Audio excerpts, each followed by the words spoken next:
Kuli ajibali kapena kuli anthu amene mmafuna akakupangeni service. Iyiruka. Mumati mukakhala pang'ono-ng'ono busy. Iweyo malipira anthu kuti adzisewera ndi dzina langa. Umanyamuka pano upita umala. Unanyamuka kupita umala ukantenga mamuna wa mwini wake. Kumuzula kumimba kwake. Uyo mapita ujonu ukankwata kumeneko. Kuchoka kumeneko kwa mapita umabwerera. Olo manyazi. Koma chosecho, hayi ndili ni mamuna. Apo ayi walekerera bwera ku UK kuno kudzatenga mamuna wokuti ali ndi wake. Iwe uyo kumiyitanisa kumeneko kwa iwe.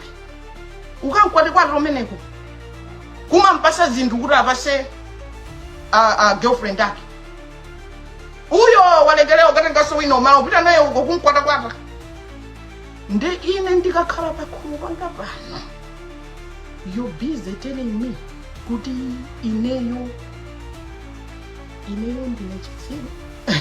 Hey, because what? Because I am happy and contented? Is that what is the problem? Because you have emptiness in you that you cannot sit in the home where you're supposed to be with your man. You're up and down.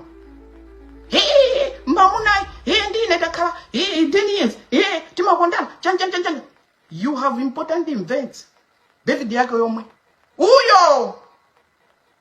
Ulikuwa mnyamata ujali ndi bala lake ku 47. Uliye, amafuna ndimpange support.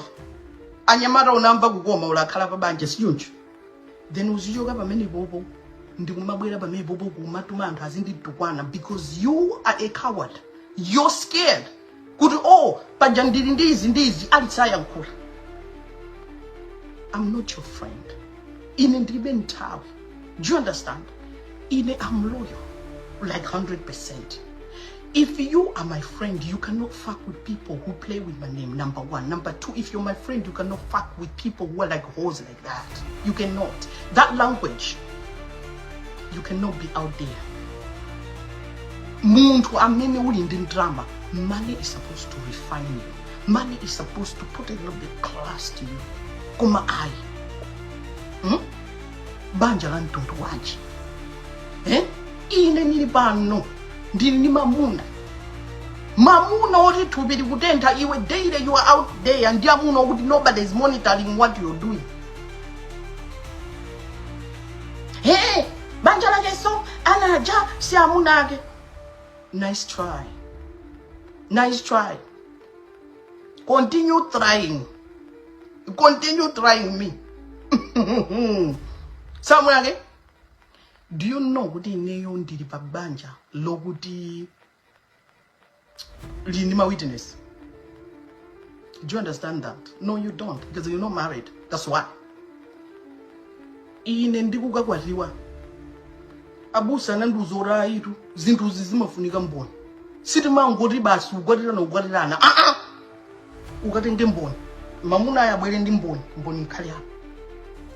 Mboni zimasayinira. Mukamaliza pamenepo mumakhalaso ndi anthu anu ma guest amene timati ma wedding guest. Ndi mboniso zadi zimakhala pati pamenepo. Ine ukwati wanga ndinakamangira pagulu pokuti panali almost 150 people plus osayinira kuti mkazi watani kuti wapita. I have no reason to be waking up every day and come on Facebook to say my husband this, my husband that. My friends who are my friends and my people who are my people, they already know that I'm married and they know I'm good. Do you understand? Koma inu, because mwaona atakwatiwa. Podi ndi banja la muna wakhalira kuposita, mubikisana juma, ndekuthamanga ina neso ndakwatiwa. Iwo wapangira kuti kwati. Who was there? Where are the witnesses? Ndipon, you have time. You have time to be leaving your place. Ndikumapita ku Malawi every 2 minutes. Kumakacheza ndi mahule. Ndikumakatengana ndita nyamata kumene kokokatani. See, let me tell you something. Banja is not for everybody. Mofisese, banja is not for everybody. You can have money and you can choose to just be... Girls, what's that name now? mwamuzi wanzimai wankulu amene amakhala akuchita ti mabenten. What do you call it? Cougar? Sugar mommy? What do you call it? See, come on now.